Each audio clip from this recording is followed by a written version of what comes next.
Janot's Irish Boxing, Weatherford, Texas.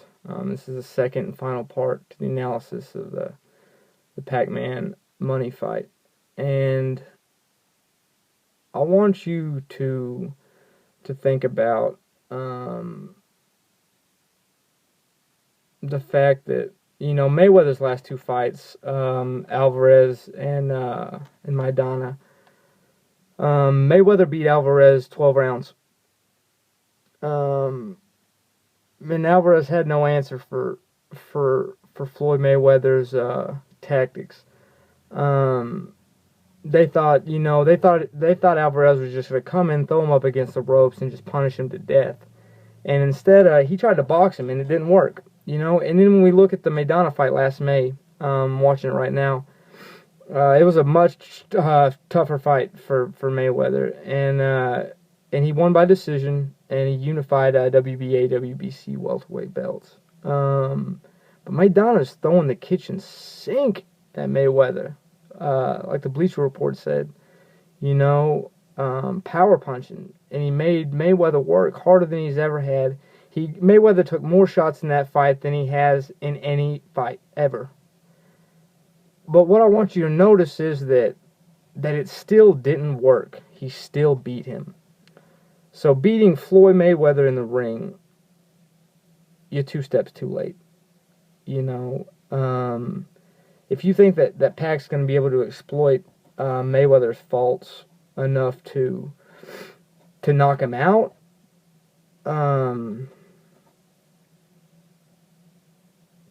I remember I was reading a Freddie Roach quote, and it said something like, I think Mayweather is shot. I think his legs are gone, and I think Manny will knock him out. If he wants to get knocked out, sign the contract.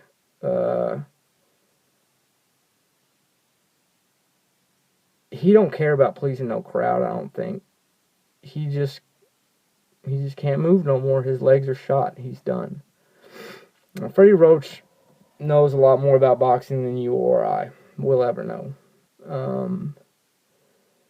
But does he have a point, is what I want you to think about. Because in the Mayweather fight, he didn't have to move. He didn't have to move in the Mayweather-Alvarez fight. Mayweather wasn't moving. Because, one, the Pride of Mexico didn't give him any reason to do so. And two, he could outbox him from a distance. And that's exactly what he did. And for a fighter like Mayweather to outbox someone isn't a game. So Pac walking into this fight, he's got to see this, and he's got to think, I can't give him a reason to stay in one place.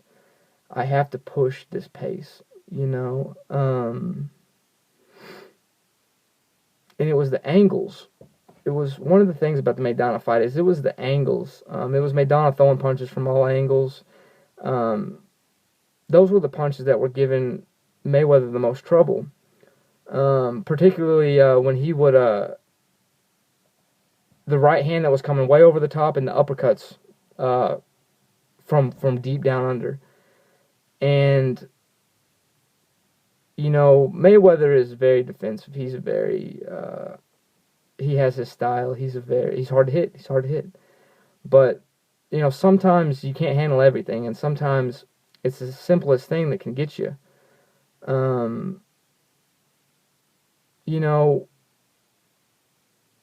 If you think Mayweather's sliding, if you think Pac's sliding, if you think either one of them are past their prime, I want you to remember that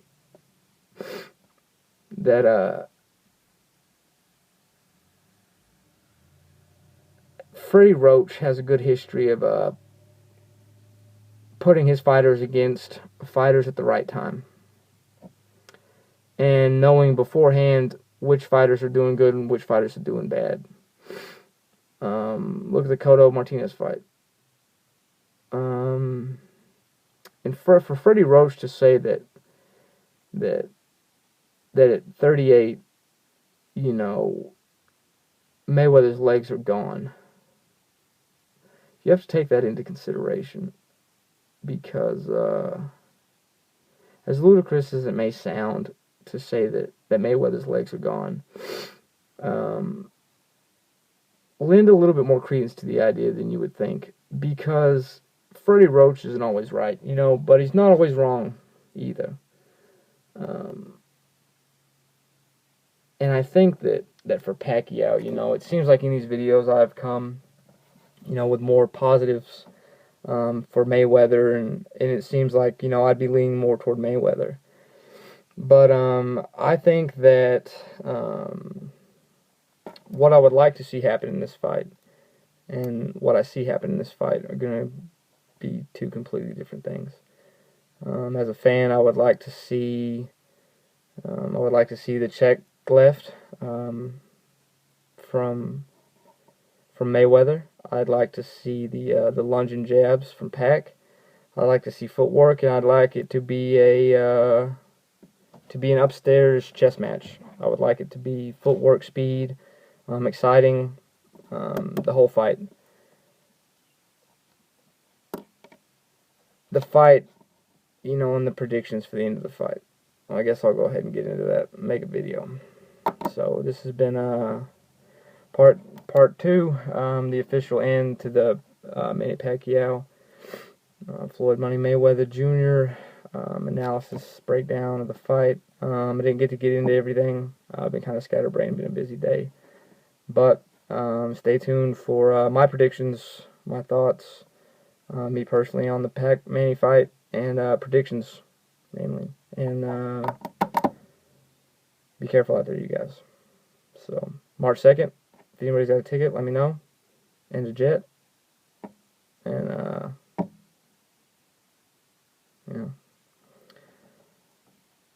when I started to make this video, fear is a big motivator. Fear can be a big motivator. And one of the reasons why I didn't want to make this video was the fear that, I would upset some people, or the fear that, we'd alienate some non-existent ratings, or that, we would offer an opinion no one cared about. But what I want you to notice is that same thing that I was doing with this video can be said about this Mayweather Pac fight, is that the fear of, no matter how strong a motivator fear can be a lot stronger, more effective as a motivational tool if you use it on your opponent, and one, he doesn't realize it, and